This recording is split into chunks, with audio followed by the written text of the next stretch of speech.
Most coaches are losing clients before the sales call even happens, and they don't even realise it. Because someone inquires, the coach naturally gets excited, they give out a price straight away, or they rush to book people onto a call without doing any of the necessary groundwork needed to make someone actually want to attend that call in the first place.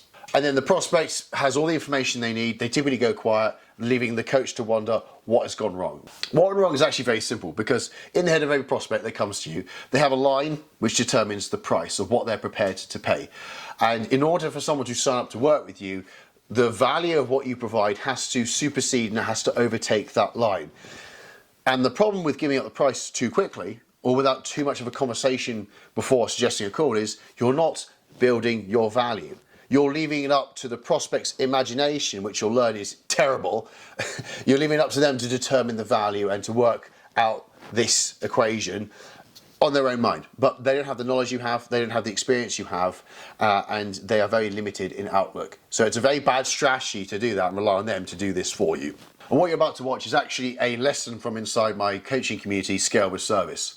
It covers the inquiry process that I teach my clients to change how a prospect perceives your service, so much so that they want to jump on a call, or you sign people up directly in DMs. I have clients who don't actually have to do sales calls anymore. They have nailed this process to such a degree that the person doesn't need any more information. They want to sign up because they have bought into the service and they clearly understand the value in it, and it's necessary for them to get what they want. So by the end of this video, you're not only going to understand how to handle inquiries, you're going to understand a little bit more how to actually build the value in your service. You can do this in conversations. You can also do it in content, so you attract more people, because believe it or not, people wanting what you have to offer massively determines the conversion rate. And it's easier to sell something people want, or it's easier to sell something where people can clearly understand the value versus something they don't want or they don't appreciate.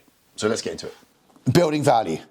This is directly related to the inquiry process, and so many coaches fuck this up, and there probably will be more expletives in this. I'm sorry, but I see so many people flounder opportunity by buggering up the inquiry process, and it's infuriating. But you know, I will start off with this. Okay, so people have a line where they perceive price. It's a line where they go, cool, that's the price. It's easy to understand. And in order for someone to sign up with you, the value needs to overtake the price. It needs to be greater than the price paid for the value. Then they pay for it. By the way, once the inside of service, the value can drop and then they can leave. So the price normally is like this threshold line. That looks dodgy. Don't do that, John, but you're still doing it. And then the value needs to kind of stay above that. This is why giving out price in DMs when people ask for it is not a good idea. It really isn't. You can be open and honest, but you haven't built the value yet, and that's really hard to do with text. And the only value that's there is their opinion and perception of what your service is. Do they know what your service is? Do they have your knowledge? Do they have the context? The answer is no to all of those, by the way. Their imagination is beyond terrible. And they don't know, they know the square root of fuck all. So why are you letting them dictate the value of what you have? And why are you letting that hinge the decision of whether or not you can help them? Terrible idea, but no one thinks in these terms. Abysmal. So, without sounding like an egotistical prick, let's enlighten this. Because it does sound egotistical. But, okay. So, how do you build the value? Actually, no, by the way, real quick. When someone asks you for the price, this is a better way to handle it going forward, just so you have it. It's slightly tangential, but it's worth mentioning. You'd say, I'm more than happy to discuss price. I've got multiple tiers that can suit any budget. So don't worry about that for now. But before we even get into that, would you mind if I ask you a few questions to see if I could even help you in what I do? And if I can't, what I will do is I'll pass you on to someone who can. Is that fair? Because that's the most important thing right now. Integrity, willingness to help, diffuse the situation, and alleviate the financial pressure. When it comes to having multiple tiers, we can answer that question later down the line, where you find out what their budget is, and then you start to build value, and you can basically work something out with them by looking at their allocation. Normally, 9 times out of 10, you don't have to change what you do. But again, that's something for later. But that's how I would handle that. And that gives you the time and space to build the value, rather than them going, I've got the price, you do PDFs, that's too much, thanks, bye, never see you again. So building value is going through the how you handle inquiries, and it's going through a series of several steps that we're going to cover right now. The first step is how do you, identifying the goal. It's spending time looking at what they want. And they don't know what they want. Like, honestly, again, they don't have the knowledge. People aren't stupid. It's not lack of intelligence, it's lack of knowledge. And they're two very different things, you know. They just don't have the context and information. They don't have the critical information. If they did, they'd get the result that they want, but they don't. That's why they come talking to you. So, finding out what their goal is and actually identifying their true goal. I want to lose weight. Okay, cool. Let's get this straight. So you want to look identical to how you look now, but you just want a scale number to change. That's what you want, isn't it? No. Okay, cool. Do you want to change how you look in any way? What do you want to look like? Right. Okay. So this is not just scale weight; it's density. Because you might look heavier. You might be technically heavy on that, but your athletic physique will be different, and that matters because density and muscle exists. You know, that person that you want to look like, you can't get that by just doing X, Y, Z. You do realise that. Cool. Okay. Because again, once you actually flesh out what they actually want, it creates new thinking. It creates new opportunity, and it gets them excited because if they see anything in a different light, hope emerges. Because if you can invite them to look at it from a different perspective, that might work. Yes, it might. In fact, it does. Do you want to talk about it? Again, it builds excitement, urgency. That's the first step of building value. If you're a lazy coach, like so many are, let me just check if you're fit for my service. Do you have a brain? Do you have a functional face? And do you have a wallet? Looks like you're a perfect fit. Do you want to jump on a call and discuss it? Spend time when there's interest coming your way, and actually just spend time being bespoke on the person. So, goal, we've covered that. Struggle. Cool. Okay, well, there's loads of things, there's loads of ways we can get there. But I want to make sure that I'm approaching this with the right suggestions. What's the main struggle? Like, why haven't you got there already, if you don't mind me asking? Is there anything you've tried before? What's the stumbling block? How can I help the most?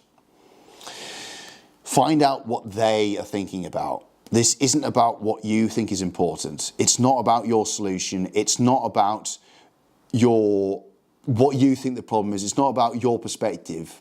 It's about them. Because what they say next, this is the hurdle you have to overcome.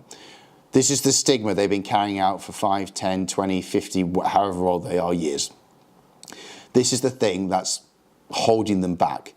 And this is the thing you have to delicately overcome with a precise level of context and information, but not too much to overwhelm them. That's the thing that's the barrier. This is the thing we have to nullify. This is the thing we have to easily explain. But if you listen and acknowledge them, empathize with them, make them feel understood, they will lean in.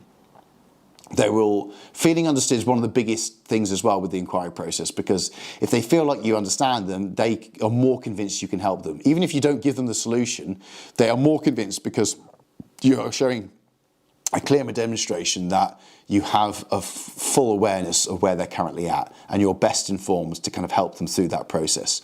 You'd be surprised how far this really goes. Yet a lot of coaches literally just ignore it and and they send essays as well. Like, don't send text. Like, voice note here on, like, the communication on tonality is so important.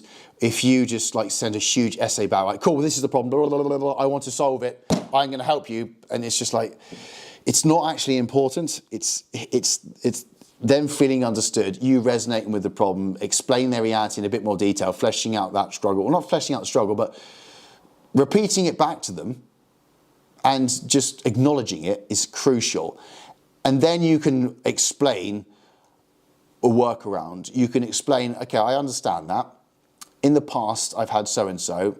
They are very similar to you. They were experiencing this. Does that sound similar?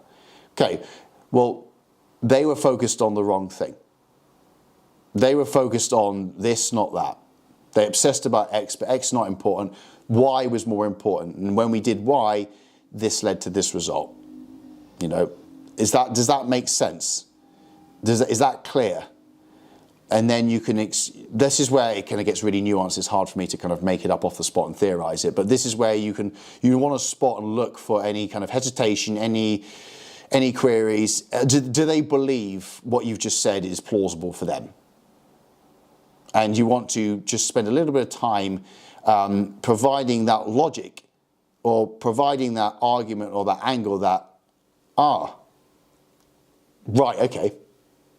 Didn't look at it like that, or that's different, or okay, cool. So you want to briefly overcome the struggle without explaining your entire process, because you don't want to overwhelm. You certainly don't want to add on another problem. You don't want to go, that's not your problem, this is your problem, because they're like, You just want to stick and constrain yourself to, okay, cool, like, here's how we overcome that. We do this, we do that. And when that's the case, you'll find this happens. You know, right now you might not be aware of this, and that's how we overcome it.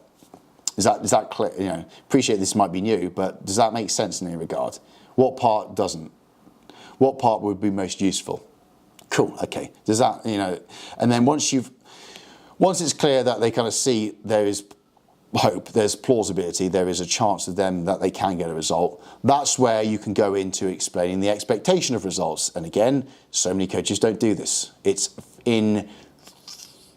infuriating. It's so irritating that, you know, people just don't think to explain and project the results, but also the actual unexpected results and how much further they could get if they continued. Because again, most people will come to you and they'll think of like a short-term goal, because they don't have the belief they could achieve it, they don't have the imagination, they don't forecast, they don't spend any time doing it. They just have this initial thought of like, I kind of want that. And you can go, okay, you can have that, you can have this as well, if that's interesting. You want to inject a little bit more excitement and optimism. You don't have to kind of go and go on a massive tangent where you explain like, here's a 2-year trajectory, but let's just say, cool, I think in 6 months that's doable. And you know, to be honest, I think it's more than doable. I think you actually can do this. I think you have the potential capacity to do that if you wanted to. I mean, we'll focus on this first, but from my perspective, that's more exciting. Oh, I don't know if I could do that. Hey, of course you could. But like I said, you know, you'll be surprised once you make progress and you start to see it, and you know, you see it working. Then you know, it's just a question of like solving the next thing, which you probably right now we'll focus on this, but you'll build momentum. You know, it's happened with every other 100 X people I've helped so far, and you'll be no different. You know, we just have to work out the right approach for you. And this is me just. It'll be good for me to actually understand a little bit more about your circumstance, to get some details on that. And at the same time, you know, you can ask as many questions as you want. And what I'll do is, we'll walk through the process. You know, I will walk through the exact stages of how we do that first goal. I can show you like routes to the next one. You ask as many questions as you want, and then worst case scenario, I just want to kind of give you more clarity on what to focus on. Does that sound good? And that's basically inviting the next part of the process, which could be a call, it could just be details of service. It depends on what your inquiry process is or what you do off the back of that. But the key point here is a lot of people skip out this nuance and detail. They think that they rush way too quickly towards the call or like booking people in for like the sales process. Whereas a lot of it's done with this, the pre-framing or like introducing it or like overcoming it. Because there's a huge difference between, I'm interested, I'm curious, can you tell me more? Let me ask you 2 questions, cool, let's talk about it. Why would they jump on a call? Why would they continue if not much has changed in their psychology or expectation of outcome or results? Whereas, conversely, I'm a bit curious, I saw this with so-and-so, how does that work? Well, okay, I would be focusing on this. That's the reason why you haven't got so far. You're right, I do want that. That sounds better. that's okay, that's different. But I've got this issue, not a problem. This, and this. I hadn't thought about that. Wow, okay. What do you think that's doable? Yeah. Wow, okay. I now believe that I can overcome this thing which I've been struggling for quite a few years. I'm actually quite excited. I've got some optimism. I've got some hope. Do you think it's possible? Yeah, okay, exciting. In fact, I think you look like this. I look like that. Yeah, I think so. No reason not to. And you could actually look better. My process, I factor this and this and this. Okay, this sounds really interesting. I don't know what it works. My only question is how. Not a problem. I can show you. I can show you how you're going to achieve that, how it works, how I've done it before. You ask as many questions as you want. It's complete no pressure. There's now a reason to progress. There's now a reason to find out more because you're fleshing out vision. You're creating excitement and curiosity, and you've overcome the stigma which they've carried through, and you've removed the obstacles to give them hope. They will naturally want to gravitate and find out more off the back of that rather than just like, have you got a functional face and do you have a wallet? Let's go. So, building value, there's a process to it. And this applies not just to someone DMing you and like moving them onto a call. It can apply to people coming off a comment, or it can apply to anything of just a general conversation. So just, now that you have the vault of information and the experience of reading their reality, you can apply that to make them feel acknowledged. And you can apply that to kind of active listening and referencing other people and like forecasting the reality that they want. You can use this wealth of information out to your advantage, but as I said, the nuance is applying it to the person, listening to them, spending time on that individual, using voice notes correctly rather than just leaving it up to them. And for God's sake, don't leave the perception of value in your service up to their imagination. Terrible idea. So, yeah. I think that's it.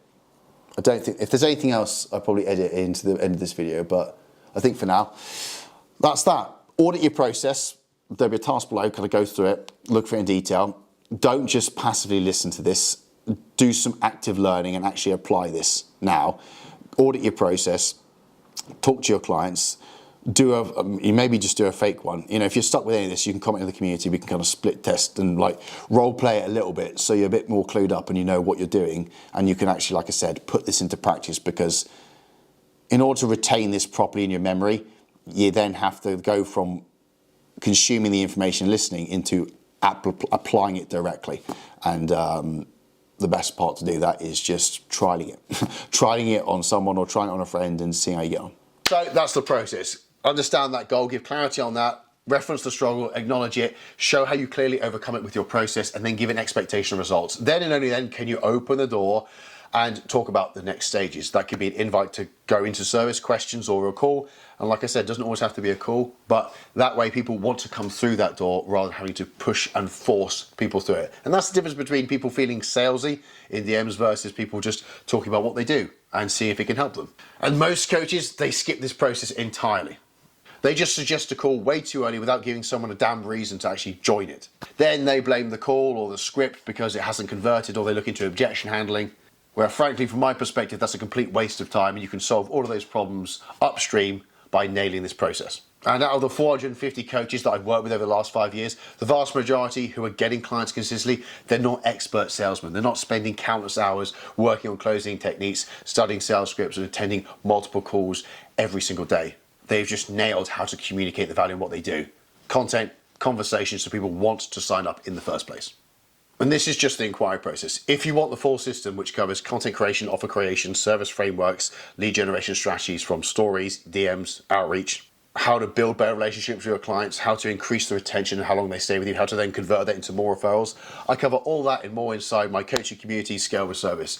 There's currently a free trial. You can access it on the link below. See for yourself before committing to anything. But just like the coaches I've helped previously on a one-on-one basis, the vast majority have benefited from learning and understanding new pieces of critical information which have made a tremendous difference to their business. Most successes I see, it doesn't come down to a lack of work ethic. It comes down to the fact that most coaches are following the wrong strategy, the wrong advice, or just misallocating their effort and time into the things that don't actually matter. That's why I cover not just this strategy, but multiple others inside the community, so you can put your time and effort behind strategies that have been proven to work. So you can act in confidence, know that the energy you put in is going to actually lead to a return. That's not just views, eyeballs, and attention. It's leads, clients, referrals, and that monthly recurring income compounding over time. Link below. See you in the next one.